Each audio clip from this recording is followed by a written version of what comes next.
حابه تبدل حياتك، روحي نعطي لك زبده الموضوع. هذه الحلقه الثانيه اللي حبيت تروحي تشوفي الحلقه الاولى. هذه الحلقه راح نهضروا اسئله، بشرط لازم تكوني صادقه في الاجوبه ديالك. نمد لكم مثال، انا واش راني ندير باش يعودوا عندي دراهم؟ انا واش راني ندير باش يكون الجسم ديالي راضيه عليه؟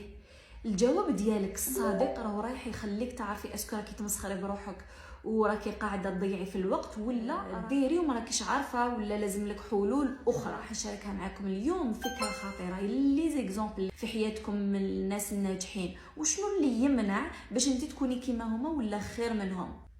ما على بالكش الحاجه اللي تمنع الوحيده هي انت، والخيارات اللي هضرنا عليها في الحلقه الاولى.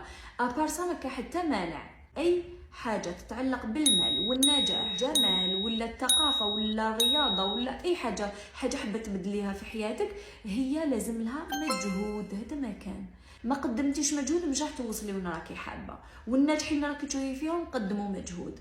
على هكذا اللي الشرط اللي لازم تحقيه باش توصلي وين راكي حابه، قدمي مجهود، تحملي مسؤوليه، والتزمي توصلي وين راكي حابه. تديها مسلسلات، افلام، بوليتيك، تبعي لي في هذا وفي علان بلا فايده، والله ما راح تتبدل حياتك، راح تبقاي في بلاصتك.